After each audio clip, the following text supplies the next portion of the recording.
violate. Yo, why that man?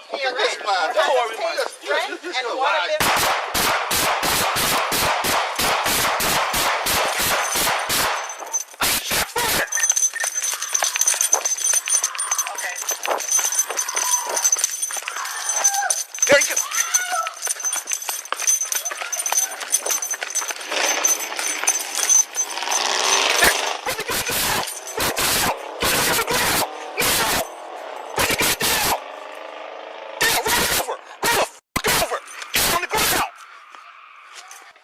Register in Lafayette, ma'am. I got one down. I might have to shoot her. What it do, man? So I got a story coming out of Baltimore, and I actually had put the whole story together. And a lot of times I forget that sometimes I mention people or legendary people from different places and eras and time. And I forget that some people may never have heard of the people.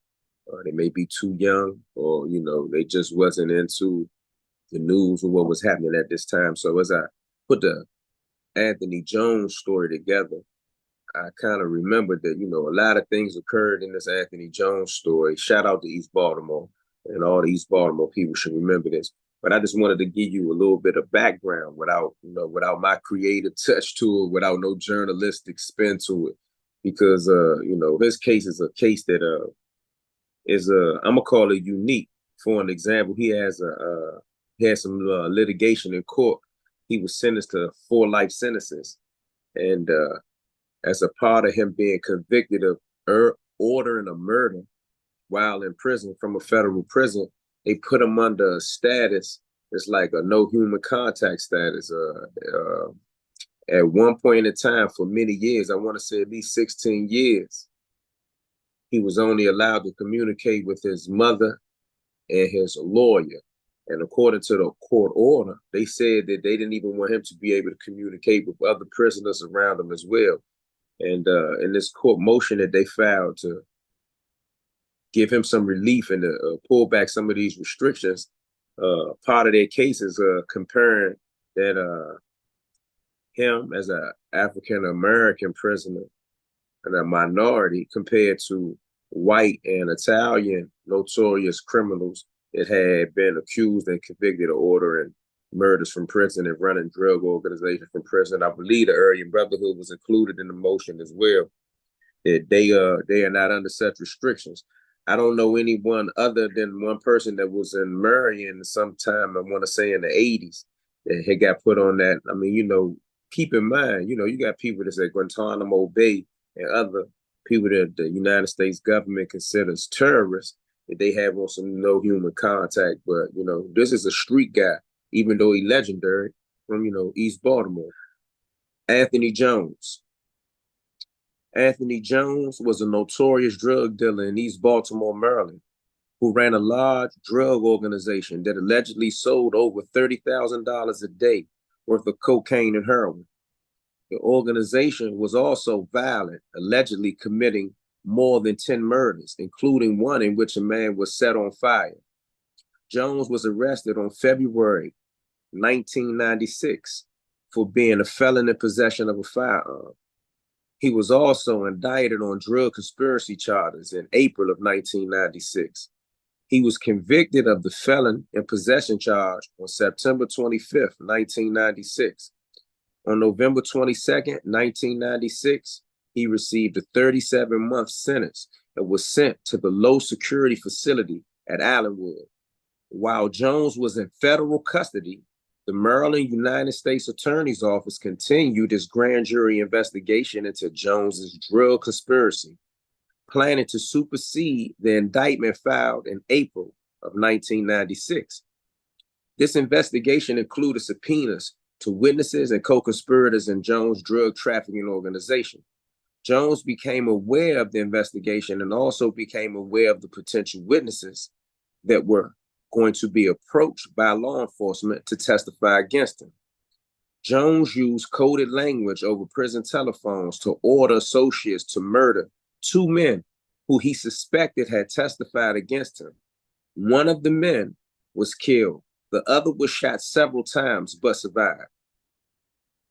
Jones was then charged under federal racketeering and drug conspiracy statutes for his drug trafficking activities and for the 3 murders he committed while running his organization, and for conspiracy to retaliate against witnesses from prison, including murder and attempted murder of witnesses. The government sought the death penalty. On May 27, 1998, Jones was convicted on all charges, but the jury declined to impose the death penalty. He received a sentence of life without parole. During the course of the OIG's review of the way the Bureau of Prisons handled Jones's case, we learned that even after Jones had been convicted in 1998 of ordering a witness's murder through the use of the prison telephone, the BOP did not restrict his telephone and visiting privileges, did not enter the name into their central database as a telephone abuser, did not place him in segregation, and did not even write an incident report or an administratively sanctioned him. In fact, as we described below, the Bureau took no action regarding Jones's privileges until notified by the OIG in the course of our review that Jones continued to enjoy telephone privileges in the feds. Number 2, facts of Jones's case. As noted above, Jones was convicted of being a felon in possession of a firearm and was sent to the low security facility at Allenwood on December 16, 1996. When he arrived at Allenwood, his file contained information alerting the Bureau of Prisons to his criminal activities that extended well beyond his conviction for being caught with the firearm. Jones's file included a memorandum dated April 1, 1996 from the District of Maryland U.S. Attorney's Office, Jamie Bennett, to the United States Marshal Service, in which she noted allegations that Anthony Jones had shot one person and was searching for another to kidnap and murder in connection with his drug trafficking activities. A second memorandum from the U.S. Attorney's Office, dated October 10, 1996, included the statement that Jones is, quote unquote, very violent and will be indicted for homicide soon. Upon his arrival in the low security correctional institution at Allenwood, Jones was placed in administrative detention as standard for all arriving inmates. Then he was released to general population. Upon his arrival in the low security correctional institution at Allenwood, Jones was placed in administrative detention as is standard for all arriving inmates, then released to general population. On January 13, 1997, an incident report was written because he placed a 3-way call with his lawyer, then lied about it to BOP staff members. Disciplinary charges were filed against Jones for the telephone abuse and the lying, and he received a punishment of 15 hours of extra duty and a loss of commissary privileges for 30 days. On January 17, 1997, Jones was transferred temporarily from Allenwood on a writ relating to his prosecution on drug conspiracy charges, and he was returned to Allenwood on February 18, 1997. On February 21, 1997, in a call recorded on the BOP telephone in Allenwood, Jones ordered the murder of his stepbrother, John Jones. According to the recorded call, he first used street language called tergy Wergy to order the murder. In a subsequent recorded conversation, he gave a similar order without the code. As a matter of fact, make sure they do that shit tonight. Fucking idiots, yeah, man, definitely, yo, definitely. E.T., that nigga, John, tonight. I ain't no word, you know? Who else we might have to kill? We don't know. You know what I'm saying? I ain't lying. We're going to have to kill that nigga. He already gave a statement, so I ain't really worried about him. You feel me, yo? The only nigga that told niggas that money was mine is that nigga John, yo. He's a fucking piece of shit. That's why I say that nigga gotta go. John Jones was shot and killed on February 26, 1997. Within 2 weeks of his death, the Maryland U.S. Attorney, which was handling the investigation of Jones, sent the Allenwood SIS subpoenas for Anthony Jones's prison telephone records.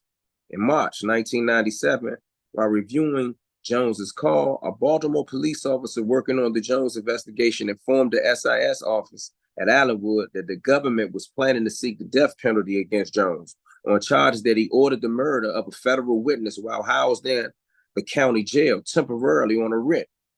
The officer said that Jones had later verified this order using the inmate telephone system in Baltimore slang. According to the SIS office, it forwarded this information to the BOP attorney on April 1, 1997, and asked whether, based on this information, it could curtail Jones's privileges at Allenwood, even though he had not yet been convicted of the alleged murder scheme. The SIS lieutenant told the OIG that the BOP attorney told the SIS office that she would need more information from the prosecutor handling the case before she could make a determination whether the SIS office could take disciplinary action against Jones. The U.S. Attorney's Office filed an indictment against Jones for conspiracy and racketeering activities, including the murder of John Jones, his stepbrother, shortly after Jones's murder. In response to a request for information from the Allenwood SIS office, on May 6, 1997, the U.S. Attorney's Office, Bennett, sent to the Allenwood warden a copy of the indictment. Bennett stated that Jones had orchestrated the murder and had an attempted murder committed as well from prison, and reported that Jones had made three-way calls from the prison and had used a private language in his conversation to order the murders. Bennett also described calls made by Jones instructing associates to, quote unquote, take care of witnesses that might testify against him. In her letter, Bennett asked the warden to take appropriate action. Allenwood BOP officials did not immediately curtail Jones's telephone or visiting privileges, even after receiving this information, and he remained in general population. On July 29, 1997, the BOP's Northeast Regional Office sent an electronic mail message to all regional SIS officers, reminding them to use the security threat group category in the Sentry system to identify inmates using prison telephones for criminal activities. Despite this reminder, Allenwood SIS staff did not enter Jones into the Sentry database for his telephone abuse. On July 30 of 1997, nearly 3 months after receiving the information from the U.S. Attorney's Office, Allenwood officials finally, from Allenwood's low facility to a more appropriate facility. Jones's case manager requested that transfer to a more secure facility in light of Jones's quote unquote pending indictment and inappropriate use of the inmate telephone system to facilitate attacks and murders of several individuals, including federal government witnesses. Although this request was characterized as a greater security transfer request, the regional office requested that Allenwood resubmit the request as a close supervision transfer. A greater supervision transfer or greater security transfer request applies to inmates who, when their security classification is recorded after a new conviction or an incident report receives a score that places them at a higher security level. The close supervision transfer request applies to inmates who, like Jones, have not received a new conviction or incident report, but who need closer monitoring and whose movement should be tracked. A close supervision request does not necessarily result in the inmate being transferred to a more secure facility. On August 19, 1997, the Allenwood SIS office sent a memorandum to the Allenwood warden highlighting the letter from the U.S. Attorney's Office, comments made by one of the investigating agents about Jones and Jones's pending trial for an offense that carried the death sentence. The SIS office noted that Jones had been placed in administrative detention pending the transfer to a high security institution. Jones was removed from Allenwood on August 25, 1997, because of his pending trial on murder, kidnapping, and racketeering charges.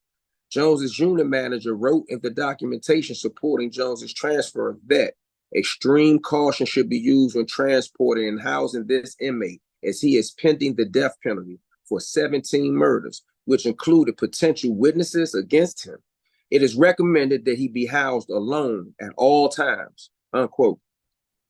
The Allenwood warden explained in a memorandum to the Northeast Regional Director that the SIS office at Allenwood had not conducted any investigation of Jones, that his redesignation request was based solely on the letter from the U.S. Attorney's Office.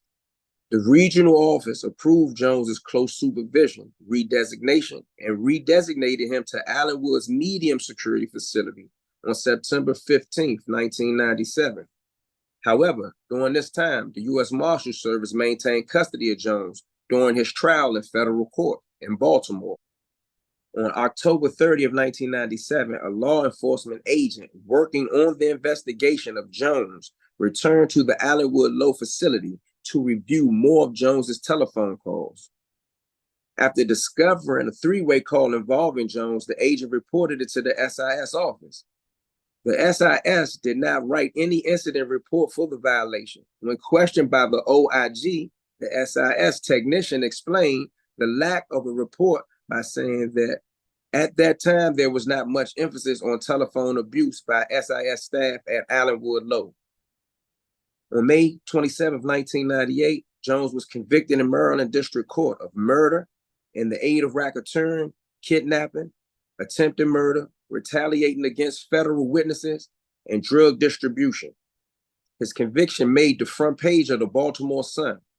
The Baltimore Sun had extremely covered, reported, and extensive research about Anthony Jones, writing at least 16 stories about him before the age of 25. The Bureau of Prison Staff at Allenwood Low Security Facility told the OIG that around June 11, 1998, they received a phone call from the United States Marshal Service in Baltimore asking whether they should return Jones to Allenwood Low facility pending his sentencing. The Allenwood Low staff checked the Century and learned that Jones had been redesignated to Allenwood Medium facility. The information that came from the Marshal Service to that fact then sent Anthony Jones to Allenwood Medium. On June 16, 1998, the U.S. Marshal Service delivered Jones to the Allenwood Medium facility. However, it is unclear from our interviews with staff at Allenwood Medium that when Jones arrived at their facility, they were not familiar with his criminal history or his recent conviction. After the standard day in administrative detention awaiting classification, Jones was released into the general population at Allenwood Medium with no restrictions on his telephone use. This lack of restrictions took place despite the fact that Jones had been assigned to administrative detention when he left BOP custody for trial. He faced the death penalty and was ultimately convicted of numerous charges, including murder of a federal witness, facilitated by the use of a prison telephone.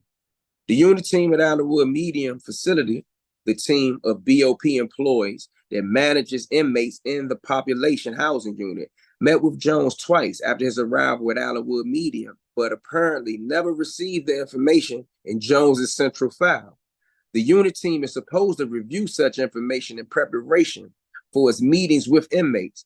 Jones's case manager at Allenwood Medium told the OIG that she found some sketchy information about Jones's history at Allenwood Low. Unit team at Allenwood Medium facility, the team of BOP employees that manages inmates in a particular housing unit, met with Jones twice after his arrival at Allenwood Medium, but apparently never reviewed the information in Jones's central file.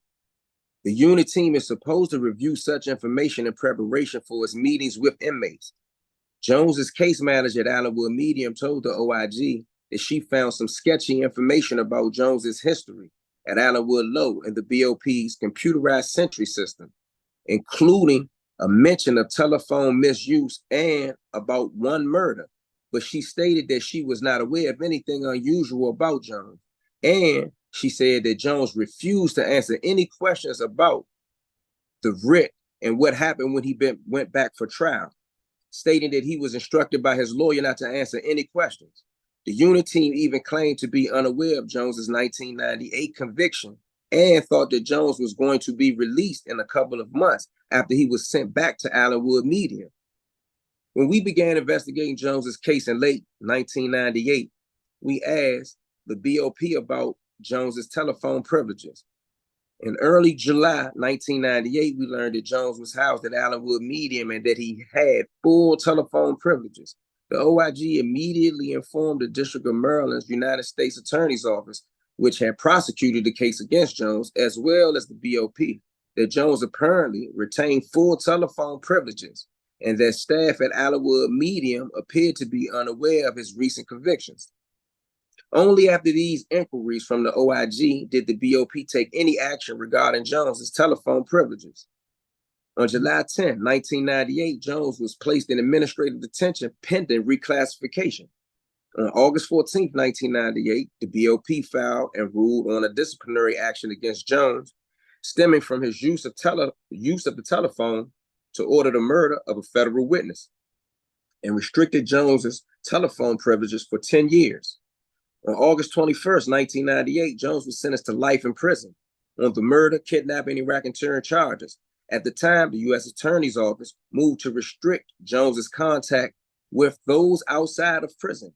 The court took the motion under consideration.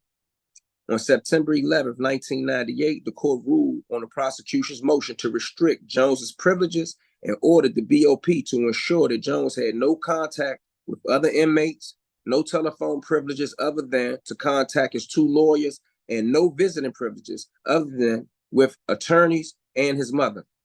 Jones was transferred to the Administrative Maximum Facility in Florence, Colorado, ADX. OIG's conclusion regarding the BOP's handling of Anthony Jones's case. First, there was enough information in Jones's file that the BOP should have given him additional attention from the day he arrived in federal custody in 1996, even before his 1998 conviction for murder. The Assistant U.S. Attorney's Office communicated this with the BOP staff and made it clear that Jones was an inmate who was warranted to be under careful security. Jones did not receive this scrutiny and used the prison telephone to order more murders of witnesses. In addition, the BOP's failure to take an aggressive approach to monitoring Jones's use of the telephone before the 1997 murder. The BOP was negligent in its actions after the murder. The SIS staff at Allenwood Low did not properly discipline Jones for his abuse of the telephone in the first place, although specifically requested by the prosecution to take appropriate action. The Allenwood Low SIS office also failed to change Jones's status with any misconduct or to charge him with any misconduct, even though the U.S. Attorney's Office wrote to the BOP about his use of the telephone to have a witness murdered and his impressionable three-way calls from prison. While prosecutors in this case took special care to keep the BOP appraised of Jones's potential danger and to the institution and to the community as a whole, the BOP did virtually nothing in response to the clear danger posed by Anthony Jones and his use of the federal system's telephone. In addition, Allenwood Low staff did not enter information about Jones into the Century system that would have enabled institutions to which Jones was sent to quickly ascertain his criminal history and to assess his security needs. There was nothing in the Century system to indicate that Jones was charged with murder and racketeering or that he had been certified for the death penalty. The Allenwood Low SIS staff also failed to enter Jones's Century phone abuse category, even after they learned of his three-way calls and the murder scheme over the phone, and despite two reminders from the BOP to place such information into the Century. Allenwood Low staff failed to document in Jones's file the reasons why Jones had been segregated into a special housing unit prior to his departure from Allenwood Low for trial on murder and kidnapping charges. Consequently, when Jones was placed in Allenwood Medium after his convictions, he was released back into the general population with no restrictions. We believe the BOP's failure regarding handling of Jones's case was inexcusable and led to the killing of federal witnesses.